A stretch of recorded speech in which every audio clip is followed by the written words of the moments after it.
Hey, what's going on, guys? So I want to talk a bit about in terms of two of the best indicators to use if you're looking to day trade or swing trade. So let's get to it. The first moving indicator, the first indicator I want to talk about is in terms of moving averages, right? What moving averages is going to show you the average price of the past. If you're looking at 10-day moving average, it's going to show you the past 10-day prices. If you're looking at past 20, so last 20-day moving prices, right? So I'm using this thing called swing platform on here. The way you can put on the moving averages, I mean, whichever platform you're using, it's most of the common ones. This one you can just go to moving average. On the shorter time frame, you definitely want to take a look at the exponential moving average, right, which is more of a faster moving average. So let's do this, right? So you select moving average. Now, depending on how fast you want to trade, I mean, you can definitely do 10-day moving average. You can even add a 20-day moving average, right? So the prices in the last 20 days.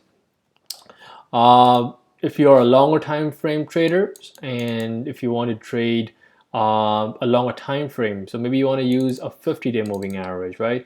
I'm going to break down into why are we looking at moving averages and how to analyze it, right? So let's say we have all these on, right? Now we selected this. We just need to do it on the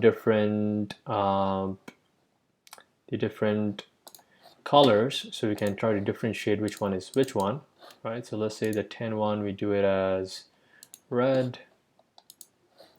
The 21 we do it as green, right? And the 51 we can do it as, let's leave it below, right? Okay. All right, so let's see what's going on, right? So the way you can take a look at it is really in terms of the direction of the moving average, right? So you know what, let me just use the 10-day moving average for now, right? Make things a lot easier. Cancel, remove. All right, so if you look at the 10-day moving average, right, the slope of the moving average is really going to show if there is any trend in the name. Keep in mind, if you're trying to trade stocks or trading currencies, we always want to see the trend. If there's a trend, then you want to go in the direction of the trend. What do you mean by trend? For example, in this one, right? You see this moving average, it's kind of moving sideways, right? So there is really no trend in this name, right? If you see something like this, now you see the moving average is actually trending on the upside. So when there's a pullback, you actually have an opportunity to actually trade this name, right? Right. You actually see this trend. Now you see a sideways action, and then you see a continuation, right? Because you see this moving average over here is actually trending up. Same thing over here. I mean, you can't really buy any pullbacks, but once you see there's an established trend, I go over here once again. You see an established trend, right? You see this moving average moving up. You see this break, right? And then you see another trend. So, I mean, you can only buy pullbacks when there's an established trend. If there's no trend, there's really no point in buying anything whatsoever. So that was the Euro USD. Same thing you can see in terms of if you're looking at, say, S&P 500. Once you see there's an established trend, right? Once you see there's an established trend, a pullback to the moving average, and then you see a break.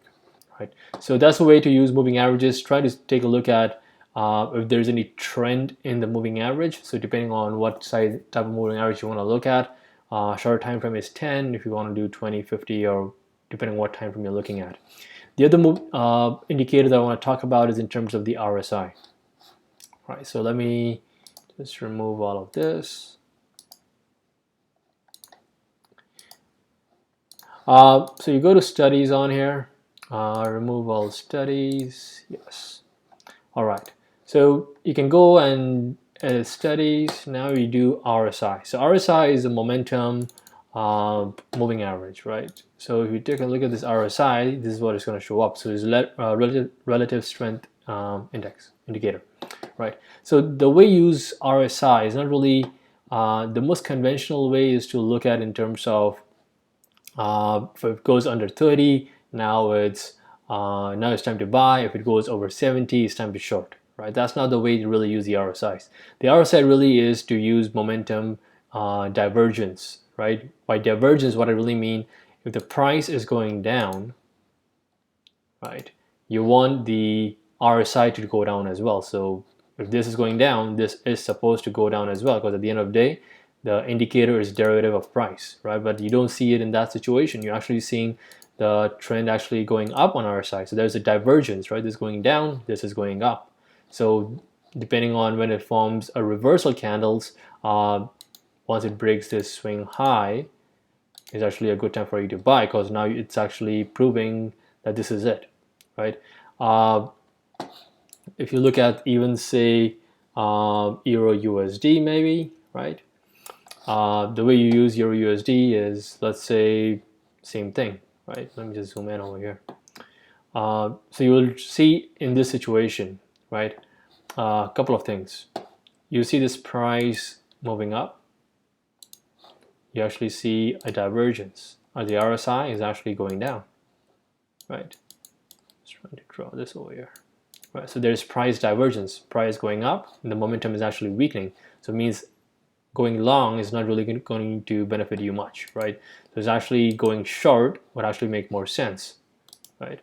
So price going up, divergence going down. Once again, in terms of divergence, price going lower, momentum is actually improving, right? So this is going to be a buy zone, this is going to be a sell zone, right? So pretty easy to understand. Let me see if I can do something on some other names. You're looking at, say, Facebook. So Facebook overall, I mean, there's no trend. If there's no trend, then really you cannot really trade a name which has no trend in it.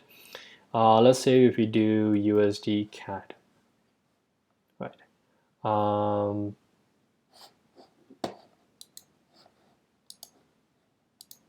Let's remove all this.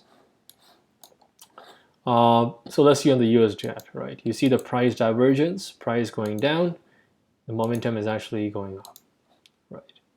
So now, first you see there's an established trend. The trend is actually down, right? But the price is failure. Price still goes down, but momentum is weakening, right? So that's when you get a buy opportunity once it grows through this high, and then you can get a long opportunity over here, right?